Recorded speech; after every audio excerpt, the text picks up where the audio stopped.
Enfim, complementando o que eu disse no vídeo anterior, muita coisa mudou na psicanálise desde o Freud.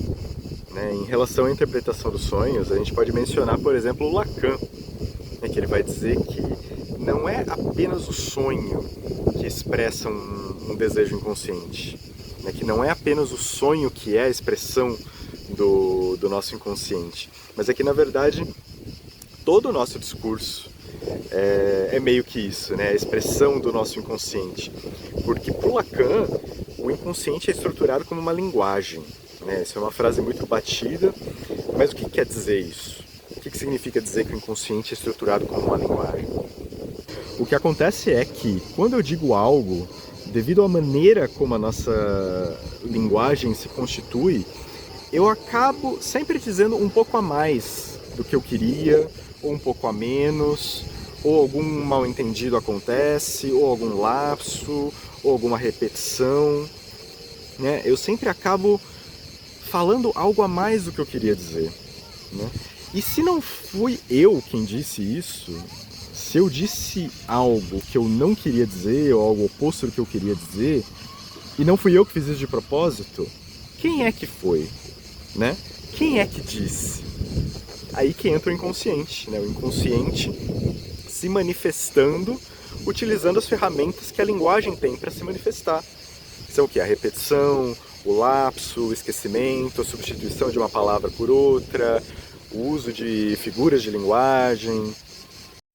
Então, na clínica lacaniana, o sonho meio que perde um pouco esse espaço de destaque que ele tinha para o Freud. O sonho continua sendo importante, mas ele não é a coisa mais importante, ele não é mais importante do que qualquer outra coisa que o paciente diria. Por quê? Porque a gente não tem nunca acesso ao sonho. Né? Isso é uma coisa que o Freud já sabia. Né? O que a gente tem é o relato do sonho, que já são coisas totalmente diferentes. E quando o paciente te conta o sonho, ele está te contando alguma coisa, né? Independente de ser um sonho ou não. O que o Freud reparou é que o sonho utiliza-se de mecanismos como a condensação e o deslocamento para esconder mensagens do próprio sonhador, esconder o seu desejo. É assim que o inconsciente se manifesta. Mas daí vai chegar o Lacan e vai dizer que isso é um caso específico, né? Que não é apenas o sonho que faz esses joguinhos de linguagem, né? de condensação e deslocamento. Porque, na verdade, o que são condensação e deslocamento? A condensação é você dizer muito com pouco. Né? Os poetas sabem muito bem como se faz isso. Né? A gente tem uma figura de linguagem chamada metáfora, que é praticamente isso, né? Quando a gente fala, ou quando Camões falou, amor é fogo, arte sem ver, ele está falando muito com pouco, ele está fazendo a metáfora, substituindo, né? Amor por fogo. Quando eu falo, meu chefe é um saco, quando eu falo, você é tudo para mim, isso são metáforas.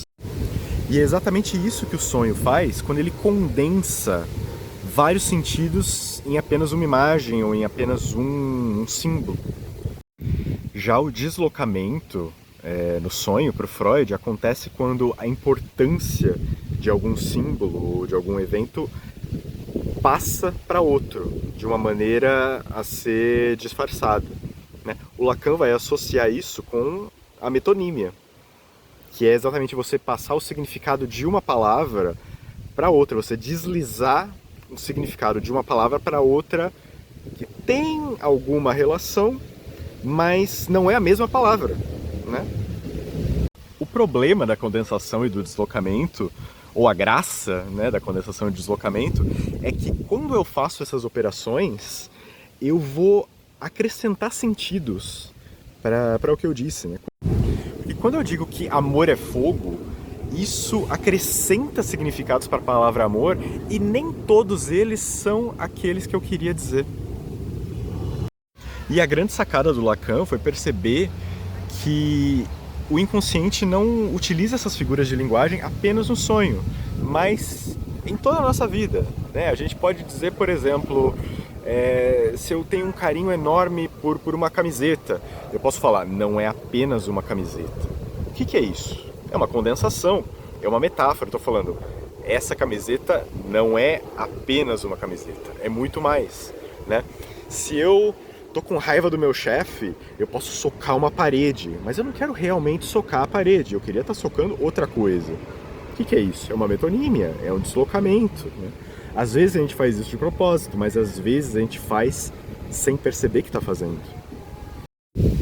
Então aquilo que o Freud descobriu sobre os sonhos, né, de que existe uma lógica por trás daquele aparente caos, né, o Lacan vai ampliar essa lógica para a linguagem como um todo.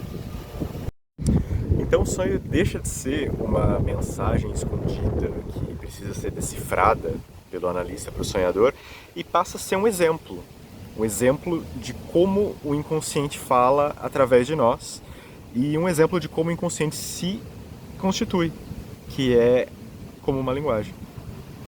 E escutar esse sujeito do inconsciente é a tarefa do analista, né? É escutar essa voz que está disfarçada, está embaralhada, está coberta por várias outras coisas, mas que está lá sempre constante, dizendo algo.